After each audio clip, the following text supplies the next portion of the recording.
नमस्कार दोस्तों, कैसे हैं आप सब। आज मैं लेकर आई हूँ कार्तिक पूर्णिमा व्रत पूजा विधि एवं इसका महत्व।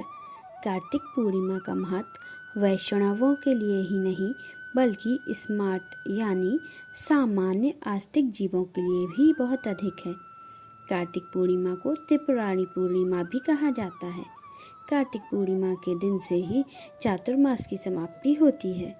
इसी के साथ वैष्णवों का चातुर्मास के व्रत का भी समापन होता है। इस दिन को देव दीपावली भी कहा जाता है। मान्यता है कि इस दिन गंगा स्नान करने से साल भर गंगा स्नान करने का पुण्य फल प्राप्त होता है। कार्तिक पूर्णिमा का उत्सव प्रबोधनी एकादशी के दिन से प्रारंभ होता है, जिसे देवोत्थान एकादशी के नाम से भी जाना जाता है। चूँकि एकादशी 11वें दिन है और पूर्णिमा कार्तिक महीने का 15वां दिन होता है, इसलिए कार्तिक पूर्णिमा को 5 दिनों तक मनाया जाता है। इस दिन संपन्न होने वाले कई अनुष्ठानों और उत्सवों के रूप में कार्तिका पूर्णिमा बहुत महत्वपूर्ण है। कार्तिक पूर्णिमा को त्रिपुरी पूर्णिमा या त्रिपुरारी पूर्णिमा के नाम से भी जाना जाता है। भीष्म पंचक व्रत प्रबोधनी एकादशी से शुरू होता है और कार्तिक पूर्णिमा के दिन समाप्त होता है। वैष्णव संस्कृति के अनुसार कार्तिक माह के अंतिम दिनों में दौरान भीष्म पंचक उपवास बहुत महत्व रखता है। इसे विष्णु पंचक भी कहा जाता है। शास्त्रों के अनुसार कार्तिक पूर्णिमा के दिन है भगवान विष्णु ने अपना पहला मत्स्य अवतार रूप धारण किया और प्रलय काल के दौरान वेदों की रक्षा की। इसके साथ ही भगवान शिव ने इसी तिथि को त्रिपुरासुर नामक राक्षस का वध किया, जिससे सभी देवतागण बहुत प्रसन्न हुए थे और भगवान विष्णु ने महादेव को त्रिपुरारी नाम दिया और यह तिथि त्रिपुरारी पूर्णिमा के नाम से जानी गई। इस दिन चंद्रोदय के समय भगवान शिव और कृतिकाओं की पूजा करने का विधान है। ऐसा करने से भगवान शिव प्रसन्न होते हैं और अपना आशीर्वाद बनाए रखते हैं। कार्तिक पूर्णिमा पूजन विधि। कार्तिक पूर्णिमा के दिन ब्रह्म मुहूर्त में स्नान करें। अगर संभव हो तो पवित्र नदी में स्नान करके व्रत का संकल्प करें। लक्ष्मी नारायण के सामने देसी घी का दीपक जलाकर विधि विधान से पूजा करें। माना जाता है कि इस दिन सत्यनारायण की कथा करने से भगवान श्री हरि विष्णु का आशीर्वाद प्राप्त होता है। भगवान विष्णु को इस दिन खीर का भोग लगाना चाहिए।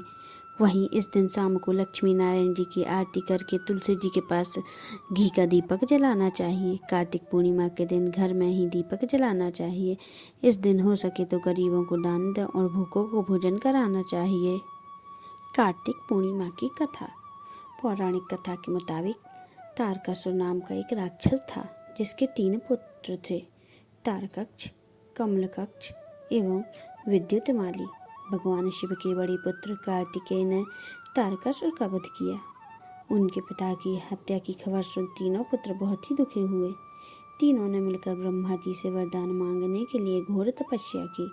ब्रह्मा जी तीनों की तपस्या से प्रसन्न हुए और बोले कि मांगो, क्या वरदान मांगना चाहते हो।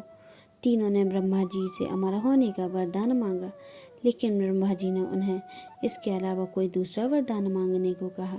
तीनों ने मिलकर फिर सोचा कि इस बार ब्रह्मा जी से 3 अलग नगरों का निर्माण करवाने के लिए कहा, जिसमें सभी बैठकर सारी पृथ्वी और आकाश में घूम सकें। 1000 साल बाद जब हम मिले और हम तीनों की नगर मिलकर एक हो जाएं और जो देवता तीनों नगरों में एक ही बाण से नष्ट करने की क्षमता रखता हो, वही हमारी मृत्यु का कारण हो। ब्रह्मा जी ने उन्हें ये वरदान दे दिया। तीनों वरदान पाकर बहुत खुश हुए। ब्रह्मा जी के कहने पर मैदानव ने उनके लिए तीनों नगरों का निर्माण किया। तारकक्ष के लिए सोने का, कमला के लिए चांदी का और विद्युतमाली के लिए लोहे का नगर बनवाया गया। तीनों ने मिलकर तीनों लोगों पर अपना अधिकार जमा लिया। इंद्र देवता इन तीनों राक्षसों से भयभीत हुए और भगवान शंकर की शरण में गए। इंद्र की बात सुनकर भगवान शिव ने इन दानवों के नाश करने के लिए एक दिव्य रथ का निर्माण किया। इस दिव्य रथ की हर चीज देवताओं से बनी। चंद्रमा और सूर्य से पहिए बने। इंद्र, वरुण, यम और कुबेर रथ के 4 घोड़े बने। हिमालय मनुष्य बने और शेषनाग प्रचंड बने। भगवान शिव खुद बाण बने और बाण की नोक बने अग्निदेव। इस दिव्य रथ पर सवार हुए खुद भगवान शिव। भगवानों से बने इन रथ और तीनों भाइयों के बीच भयंकर युद्ध हुआ। जैसे ये तीनों एक रथ एक सीध में आए, भगवान शिव ने बाण छोड़ा, तीनों का नाश कर दिया। इसी वध के बाद भगवान शिव को त्रिपुरारी ने कहा जाने लगा। यह वध कार्तिकेय मास की पूर्णिमा को हुआ, इसलिए इस दिन को त्रिपुरारी पूर्णिमा के नाम से जाने लगा। कार्तिक पूर्णिमा के मंत्र। ओम शौम शौमाय नमः। ओम विष्णवे नमः। ओम कार्तिकेय नमः। ओम वृंदाय नमः। ओम केशवाय नमः। बोलिए भगवान शिव की जय। बोलिए भगवान विष्णु की जय।